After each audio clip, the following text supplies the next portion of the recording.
all the way from California, Dr. Sam Hey, Buck. what's up, Andy? How are you? Good, brother. How are you? I'm fantastic, man. Good seeing you. I haven't talked to you in a little while. I know, my man. You're looking good as always. I'm trying, man. How's everything in Australia? Just getting there. We're slowly getting better. We're starting to open things up, and it's been a little bit crazy, as you can imagine, but it's been not too bad. We're getting there. What about you? Same, man. I think we're opening up next week on the 8th. It's been a hell of a Awesome. ride, man. You know, as you know, Yeah. but I'm eager just to have a life, man. Like going back to restaurants and going back to the gym. I've been cooped up. 100%. Tell me about it. People are about to go crazy, but we're getting through it. We're ready to go, and hopefully this interview inspires everyone. So when we do open, people can go out there and attack their careers and goals even more so. So, Sam, I've known you for like 10 years now, and again, I just want to say first and foremost, I mean, a lot of people don't know, people will know my journey, but people don't know how much of an impact you've had on my life, and I'm constantly showing you my gratitude and letting you know that just because you've had such a huge impact and you continue to this day. And I wanted to share with all my followers your journey, and they can see really how you've inspired me, and now you can inspire them as well. So again, I want to say thank you before we get into it, and now I can't wait to share your story with everyone. Well, thank you so much for your kind words, man. You were always a great student. You were always eager to learn. You were always hungry for knowledge. And you always were trying to better yourself in every way. And that's what I respect about you and anyone who is out there just trying to become the best version of themselves.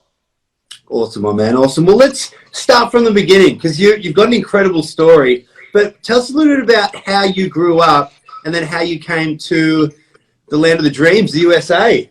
Well, yeah, I mean, I was born in a third world country, Tehran. I was born in Tehran, Iran.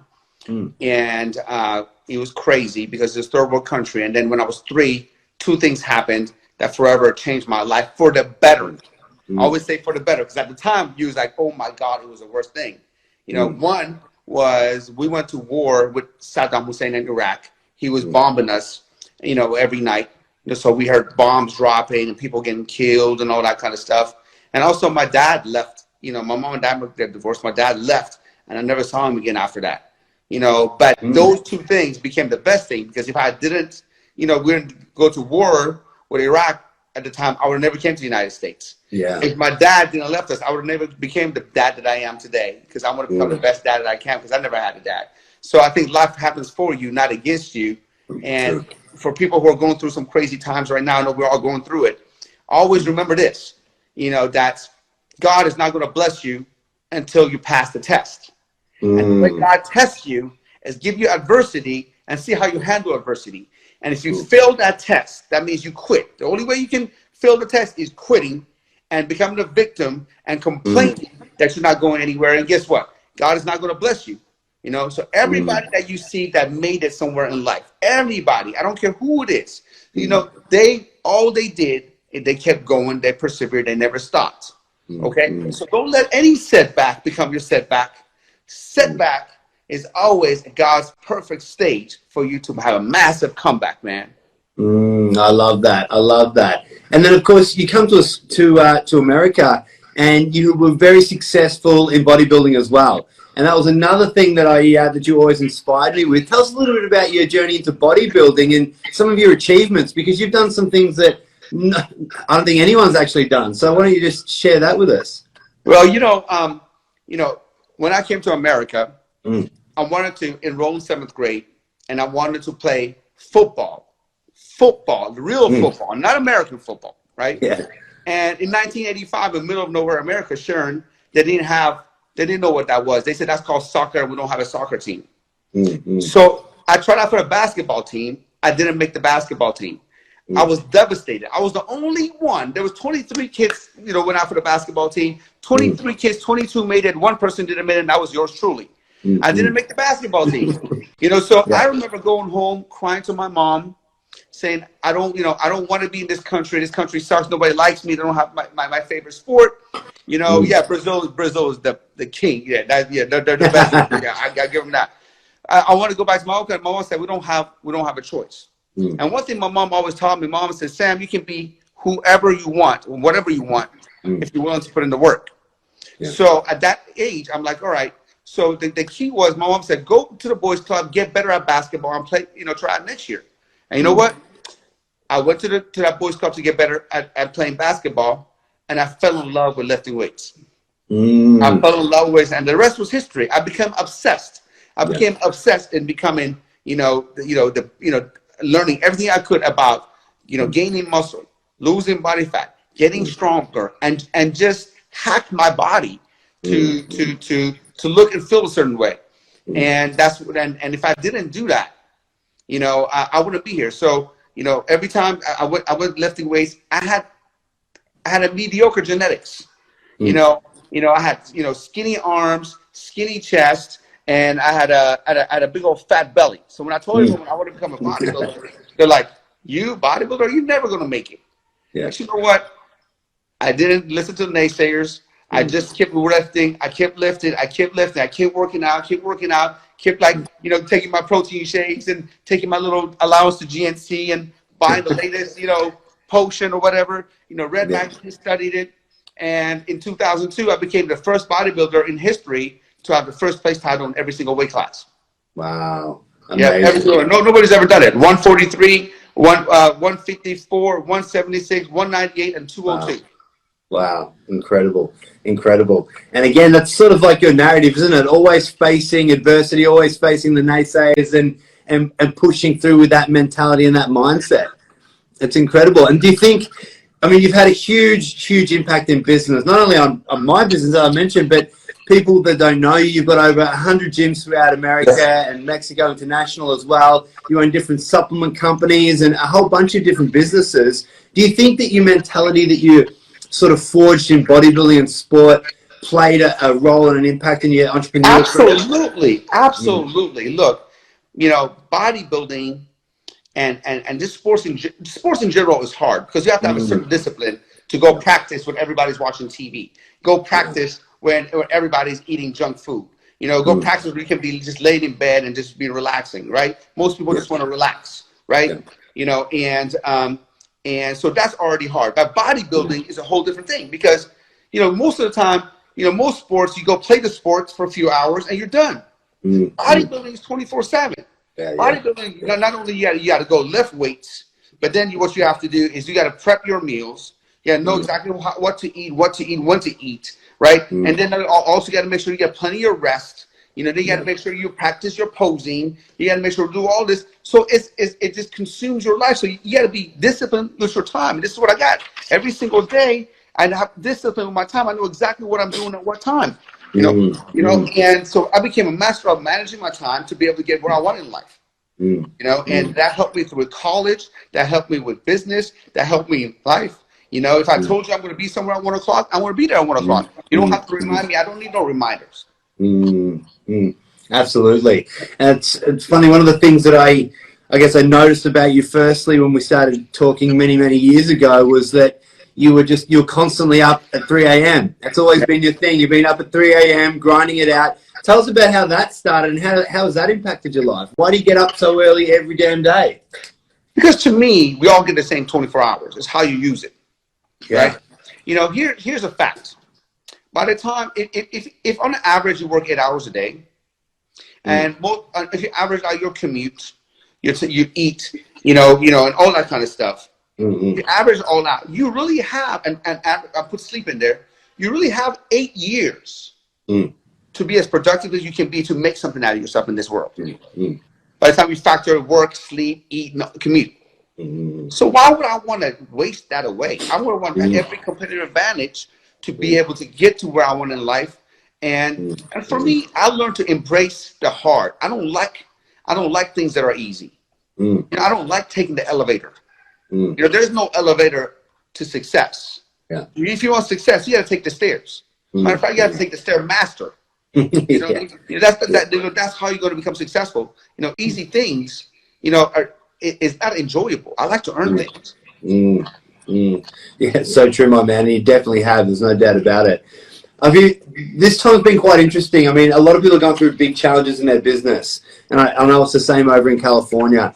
I think one of the most inspiring things when you're going through a challenge is to hear about other people's challenges and how they came out of it. I want to pick your brain quickly because I know you experienced something similar to this, not with a virus, but in the economy many years ago. Can you tell us about one of the most challenging moments in your business career, and how did you overcome that? Well, I mean, look, Andy, in when I started my business in year 2000, you know, I was happy. I was in my 20s. You know, I was happy working 70, 80 hours a week, so something that I love to do, being at the gym and making a good living. I was happy with that. But one thing I didn't know, one thing they didn't teach me at school, one thing that I didn't have a mentor or a father to teach me was that, you know, economy has its ups and downs. You know, nobody taught me that, hey, Sam, when going is good, it's not always going to be good. And when going is bad, it's not always going to be bad. You know, so there are seasons of life. So I was doing good until 2008, the big recession hit. It literally knocked me off, took me off guard. I never experienced. I thought everything was going to keep going up and up and up and up. And next thing you know, my business just went down. And my house was being foreclosed on. I'm late on bills, payments, and on top of that, the worst thing, you know, we were expecting our first child. You know, 6 months, you know, we were 6 months pregnant with our first child. And I'm like, oh my God, I have negative $314 in the bank account. What am I going to do? What am I going to do? So with that being said, when you are faced with adversity and you all of a sudden life knocks you down, you really have two choices. Let that knockdown be a knockout, which means don't get back up and just blame your circumstances and blame everything and everybody and become a victim, or get back up, stumble, and try to figure your way out of this mess that you put yourself in. You know what I mean? Yeah. And when life punches out, and you go through the season, Winston Churchill said, "When you're going through hell, keep going." And when you just keep going, then you're gonna get blessed. So in 2008, you know, 2008 to all the way to 2013, Andy, it was tough. It was tough times for me. It was tough times for me. You know, house was being foreclosed. You know, I was bouncing checks. You know, credit got shot. I didn't know what to do, but I kept going. I tried different things. And boom, I hit it. But here's the thing: it's to make a mistake is human. To make the same mistake twice is just plain stupid. So going through that time, Andy, I never wanted to put myself in that position. I never wanted to put my family in that position. So when the going was good again, I always prepared for that winter season. So right now, when it's winter, right now with the COVID-19, we're shut down and all that kind of stuff. Guess what? I'm okay. I'm okay. I'm not worried. I'm not worried at all. But in 2008, it was a whole different story. 2008, I was down low, depressed. I can imagine. I mean, especially with your family on the line, it would have been extremely scary for all of you guys. But I guess we're seeing that happen right now across the board. Have you seen a shift in people's mindset, or do you think people are getting more negative just because of fear and the media and things of that nature? There's always going to be two types of people. Yeah. There's people who live in fear, and there's people who look at things and say, okay, what can I learn from this? How can I adjust? How can I pivot? How can I get better? Absolutely. Okay? Yeah. Okay. Yeah. So there's two types of people. Like, you know, we both own gyms, right? So some of your members are going to say, oh man, you know, the U is closed now. You know, what am I going to do? I'm just going to eat crap and just watch the news, and you know, what am I going to do is close. The other's going to say, you know what? Here's what I'm going to do. It's a close, but I'm going to take a 5-mile walk every day. I'm going to do some push-ups. I'm going to do some sit-ups. Maybe I'll Google some workouts. Maybe I'm going to see what they have to offer online. Maybe I'll do it a different way. You know, look, things going to change. Things going to evolve. Just a few hundred years ago, we didn't have automobiles. Yeah. So, you know, the species who can evolve is going to be able to adapt and evolve, is going to move forward. The species who can't, they're going to be extinct. Yeah, very true. Law of nature. Yeah, absolutely. Absolutely. And I guess it is forging that mindset to be able to handle any adversity as you go through. how important do you think mindset is to entrepreneurs? I mean, you work with a whole bunch of different entrepreneurs in all different industries. I know you've seen all sorts of mindsets working with people in gyms and everywhere. And coming from your point of view, how important is mindset, and what sort of mindset do you think you need to be successful in business these days? You know what? The only type of mindset is this.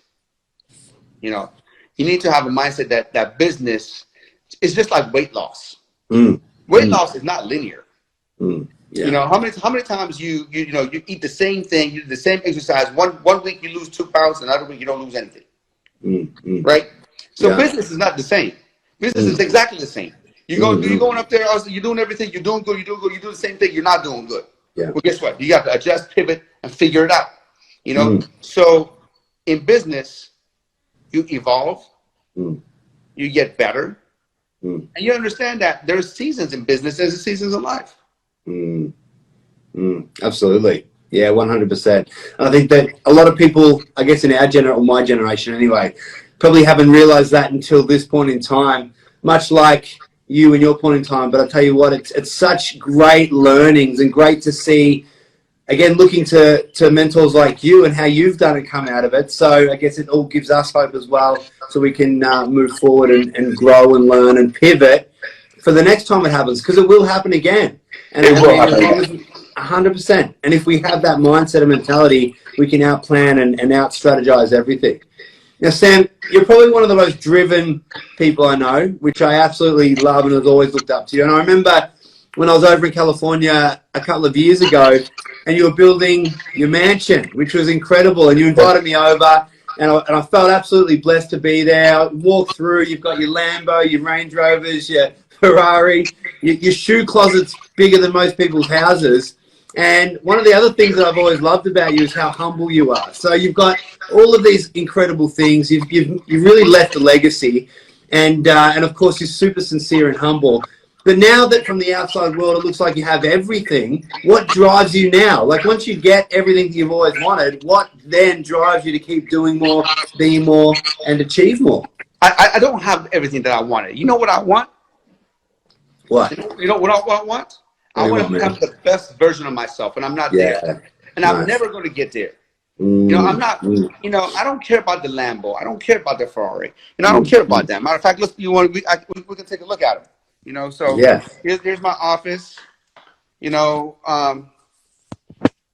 go right here. House, piano room. You know, here's my little son right now. He's about to chase me down right now. You know, but you know what? All these material things don't define me. You know, what defines me is for me to get better every single day.